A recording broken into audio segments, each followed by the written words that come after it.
carpet was bananas. You're in this very expensive dress. You don't want to wrinkle or, move the wrong way in case something pops out. It's just like flashing lights. I mean, it's crazy, like the intensity of everything. You do interviews, paparazzi is taking their pictures, and they're all screaming for you to look their way so that they can get their shot.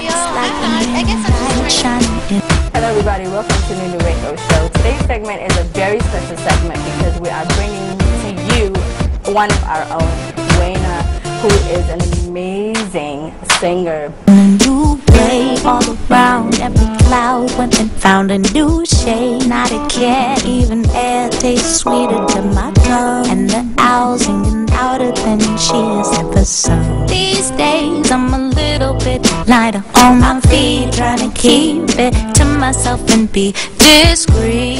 I'm an Ethiopian-born, suburban-bred soul singer, if that makes any sense.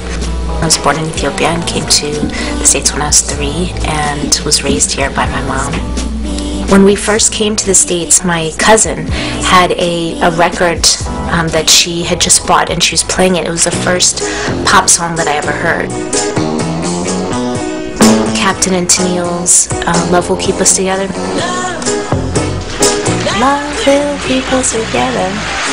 I heard that song and I was just like mesmerized, and I stood by the record player. I couldn't even speak English at the time, and I was like, play it again, play it again. I don't even remember what that is in Amharic, but I would just constantly ask her to play it again, play it again.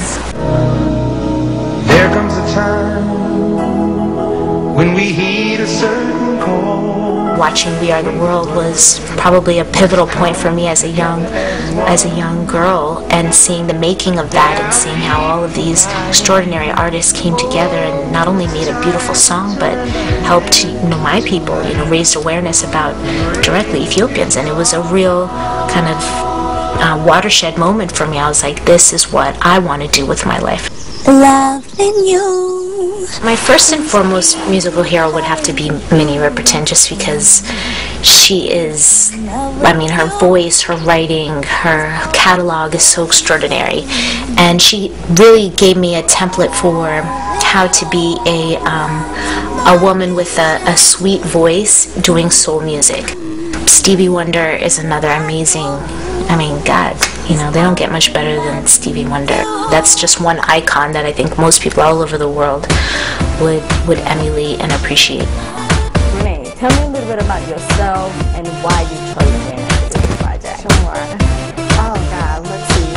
Wayna and I have been friends for at least 10 years.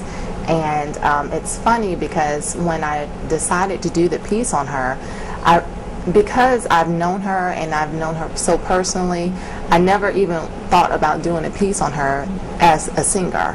And even after she got nominated for the Grammy and everything, it was just kind of something that came to me really in my dream. Wow. Yeah, seriously. And so I called her up and I said, hey, I have an idea, and of course she was, down with it, and we kind of just went from there. I am a documentary / I do feature films as well, filmmaker, producer, director. My company name is Namor Entertainment. It's named after my oldest son, whose name is Roman, and it's spelled backwards. Beautiful name. and the company itself has a very unique, memorable name. So with this project, you picked someone that is very significant to us, the Ethiopian community. Absolutely. That is. We've heard her music when she decided to take the risk and get into the entertainment industry. So tell me a little bit about growing up with Wayna. 10 years is a very long time. It is, and it's funny to see her at this point now because I was there when she was making that decision, to leave the White House, to kind of stop that career as a writer and to transition fully into singing, and to see where she's, where she came from and where she is now. It's phenomenal, and I'm so proud of her. I really am, and it's inspiring, and we had a group called Sister Girl, and we would all sit once a month and gather at each one's house and kind of talk about dreams and aspirations and anything under the sun. And to see her fully bloom into this, it's really it does my heart well. It really does. I mean, I'm sure, you know, as a producer, as a friend, as someone that saw her, you know, transitioning from being a 9-to-5 professional, having such a prominent job, to taking such a big risk to say, I'm going to finance myself and being an independent artist. Absolutely. How was it when it was time for her to tell her parents? Because I know you know about us Ethiopian parents and our education. You know, I think, you know, her mom is a sweetheart, and I think she had so much support. I guess, you know, her family just wanted to make sure she was going to be okay, but because she had already made such a important step and was kind of at a pinnacle at her career as a 9-to-5, working in the Clinton White House. I mean, I think they kind of believed in her, and it was a good transition. I think it was more of her believing in herself.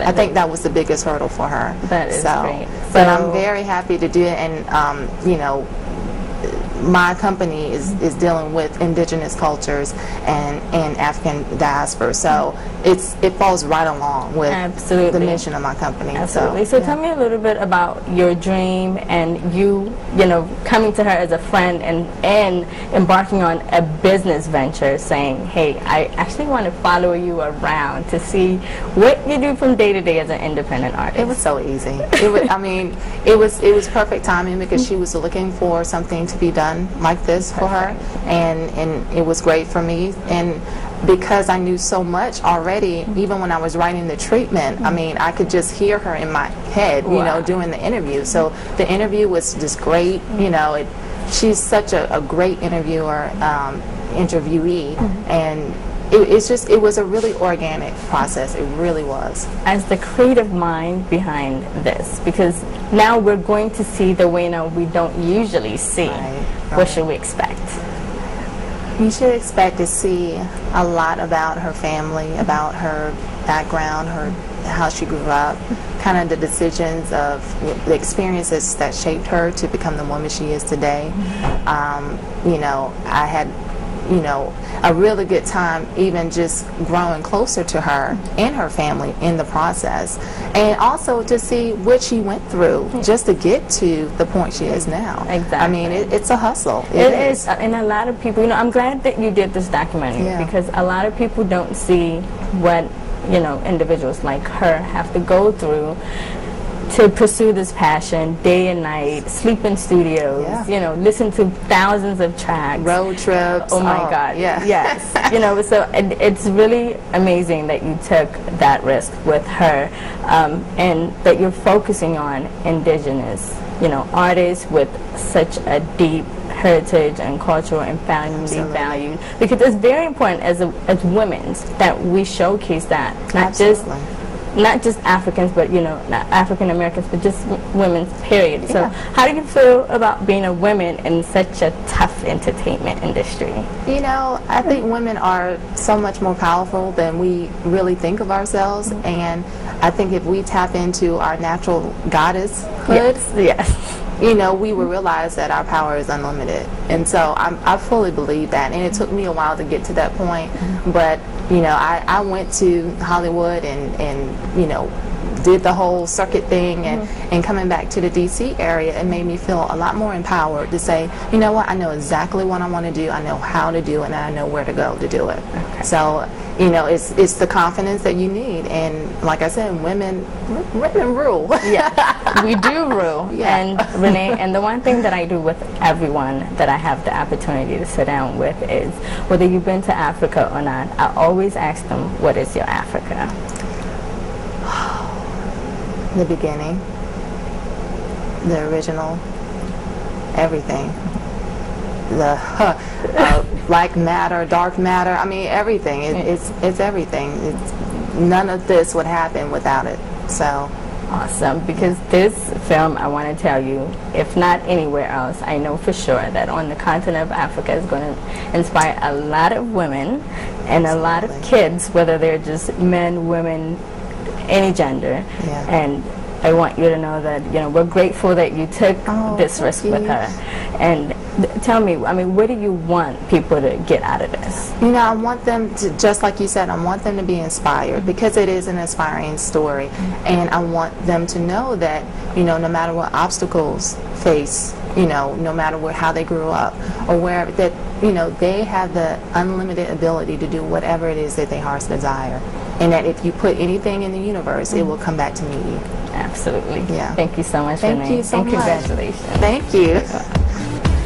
Everybody back home, thank you for sitting down and listening to Renee's story about Wayna. And when we come back, we will have Wayna herself. Don't go anywhere. Be right back. You were all I ever, Mama. You were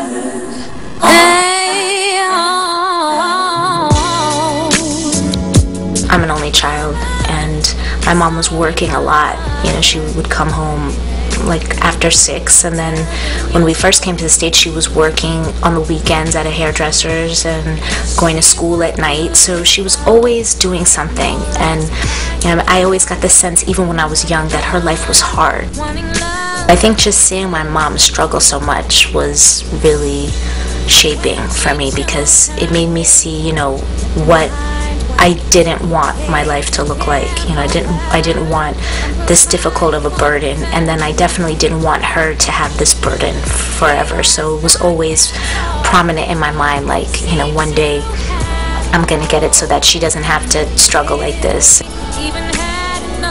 I vaguely remember being with my dad before I left Ethiopia. I have this feeling of him being this like tall, strong, confident guy that people looked up to. He did pass when I was 13. I feel his spirit with me. I believe he's one of my angels. I felt it, especially on my wedding day. I felt it. I felt a very strong presence, you know, his spirit really with me. I met my husband in college. He was a member of the Caribbean Student Association, and I was a member of the African Student Association, and we used to hang out at Roy Rogers at University of Maryland. He was this, you know, like fun-loving, cool guy. He makes me feel more fearless than, you know, I think I probably already naturally do, and I think I'm also a risk taker, and that inspires him, so we complement each other well. He's probably the person I respect most in the world, and it's wonderful that, you know, you get to be so close to somebody that's such a great person. You know, he really inspires me. But then on top of that too, and this was kind of a sweet surprise, is that he's actually really quite insightful when it comes to music, and he's been a good ear for me, because sometimes you can get so immersed in what you're trying to make that you don't hear it from the perspective of the average listener. So he can you know, give me that fresh perspective, and he's actually really quite astute at sizing up a song and saying, you know, what its strengths are and maybe what its weaknesses are, and I've come to rely on him as a good sounding board for that. Hey babe, you sound perfect. You sound gorgeous, as usual.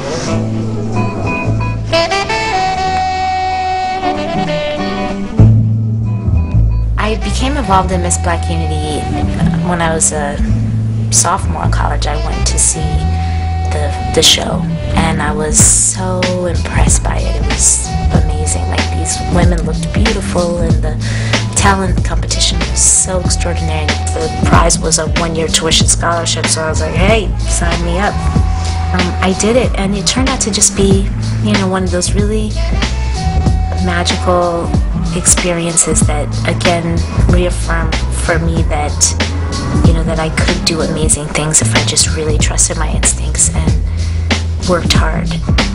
The greatest thing that I got after winning that pageant was knowing not only that I won, but that I won using my instincts. So it was pivotal for me in that way.